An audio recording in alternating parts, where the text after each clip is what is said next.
नमस्कार, मैं हूं अनिल और आप देख रहे हैं न्यूज अफेयर 24। ये सिर्फ खबर नहीं है दोस्तों। आज जो खुद को जेंजी का नेता बताकर सरकारी स्कूलों के दरवाजे खटखटा रहे हैं ना, उनमें से कई ऐसे लोग होंगे जिन्होंने कभी सरकारी स्कूल की चौखट तक पढ़ाई नहीं की होगी।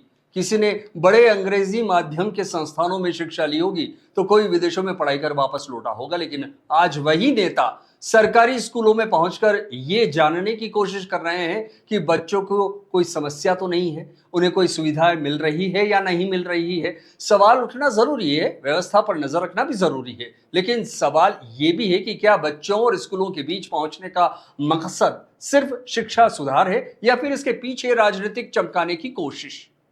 सरकारी स्कूलों में पढ़ने वाले लाखों बच्चों की अपनी अलग दुनिया है। यहाँ कई समस्याएं हैं। कई परिवार ऐसे हैं जिनके लिए निजी स्कूलों की फीस, जो महंगी फीस है, उसे भरना आसान नहीं है। इन बच्चों की शिक्षा, किताबें, भवन, शिक्षक और दूसरी व्यवस्थाओं का खर्च सरकार के माध्यम से चलता है। ऐसे में अगर शिक्षा व्यवस्था में कोई कमी है तो उस पर सवाल उठना चाहिए। स्कूलों की हालत सुधरनी चाहिए, बच्चों को बेहतर सुविधाएं मिलनी चाहिए, हम भी मानते हैं, और सरकार को जवाबदेह भी होना चाहिए। लेकिन सुधार और राजनीति के बीच एक रेखा साफ होनी चाहिए। आजकल कुछ नेता कैमरों और समर्थकों के साथ स्कूलों तक पहुंच जाते हैं, बच्चों से बातचीत करते हैं, व्यवस्थाओं पर सवाल उठाते हैं और फिर इन्हीं तस्वीरों और वीडियो के जरिए राजनीतिक संदेश भी दिया जा रहा है।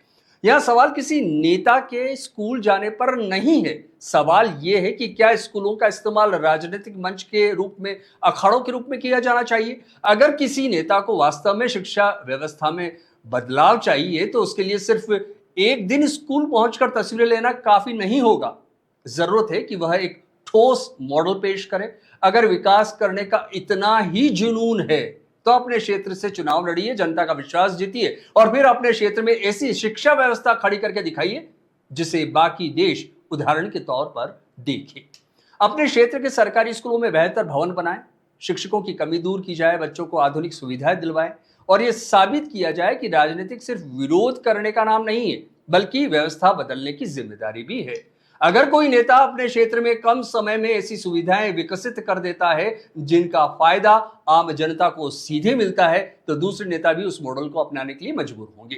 तभी राजनीति वास्तव में विकास की राजनीति कहलाएगी। युवाओं को लेकर भी सवाल आज सोशल मीडिया के दौर में युवा नेताओं को तेजी से फॉलो करते हुए नजर आ रहे हैं। उनकी भाषा, उनका व्यवहार और उनके आंदोलन युवाओं को सीधे प्रभावित करते हैं। ऐसे में नेताओं की जिम्मेदारी और भी बढ़ जाती है। वे युवाओं को पढ़ाई, रोजगार, कौशल और सकारात्मक बदलाव की दिशा में प्रेरित करें। विरोध लोकतंत्र का अधिकार है, सवाल पूछना भी चाहिए, लेकिन ऐसा कोई माहौल नहीं बनना चाहिए जिससे युवा अपनी पढ़ाई और भविष्य से भटक जाए। क्योंकि राजनीति में भीड़ जुटाना आसान है, लेकिन एक छात्र का भविष्य बनाना कई ज्यादा बड़ी जिम्मेदारी है। सरकारी स्कूलों में कमियां हैं तो उन्हें सामने लाया जाए। शिक्षा व्यवस्था में सुधार चाहिए तो सरकार से जवाब मांगा जाए, लेकिन बच्चों के भविष्य और राजनीति के बीच एक मर्यादा भी जरूरी है।